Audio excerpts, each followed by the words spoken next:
I've wanted to tell this story for a long time. It's something that happened to me many years ago. In fact, it started when I was at Harvard.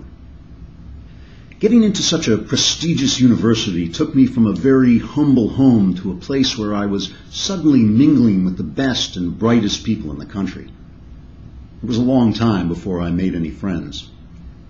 But by my junior year, I had managed to fall in with a pretty sophisticated gang, a clique of brilliant artsy types, brilliant in our own minds anyway. Among this group, there was a girl named Amanda. She was blonde and willowy and had a sort of wistful quality about her. She wrote songs and played guitar, and both her music and her voice had this sort of sad, yearning tone that just grabbed you by the heart. I was crazy about her. She liked me too. It was a very happy time for me. Now, the Christmas holiday was coming, and one of our number, Jonathan Wilson, came up with an idea. His parents had a house in a rural part of upstate New York. They decided to go to Hawaii for the holidays. So, since the place would be empty, Jonathan invited us all to spend Christmas there with him. 5 of us accepted the invitation, including Amanda and I. It was great at first. 6 high-spirited college kids in an enormous house surrounded by nothing but a beautiful winter landscape. We tried to be cool about it, but pretty soon we fell into the Christmas spirit. We couldn't help it. We cut down a huge pine in the surrounding woods, tied it up with stout ropes, and dragged it home through the snow.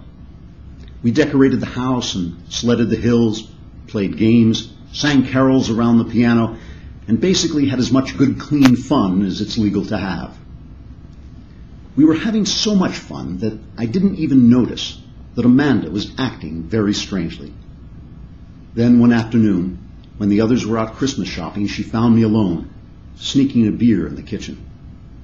And she broke the news to me. She was pregnant. She thought I'd be happy about it, but I had no money, no prospects. I was ambitious. I wanted to be a novelist, not exactly a financially secure profession. I was in no position to take on a wife and child. We had a fight, and she stormed out of the room. It was awful.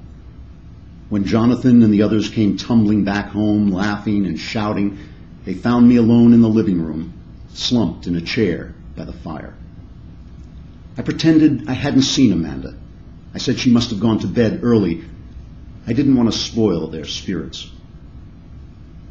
That night, we played a game called Ghost Hunter. Basically, it's hide and seek in the dark. The ghost hunter moves around with a flashlight, and if he leaves the room without finding you, you're allowed to jump out and scare him. I was in no mood for games, obviously, but the others wouldn't let me out of it. So I came up with what I thought was a brilliant idea.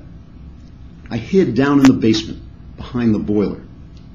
No one would find me there, and I'd have time to think about my troubles. It was pitch dark. It was absolutely black.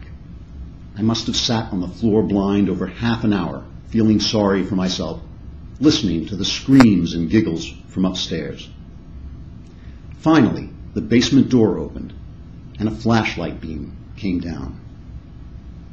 Michael was the ghost hunter. He'd already collected the others.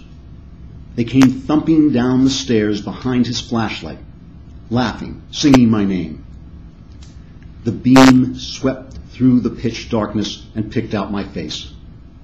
Michael shouted, "I see you," with everyone laughing. Someone else, Jennifer, I think, said, "I'll get the lights."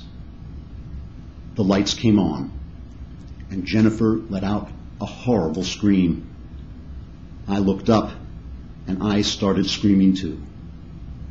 There, right above me, Amanda's corpse was dangling in the air, one end of a rope tied around the heating pipe, the other around her neck.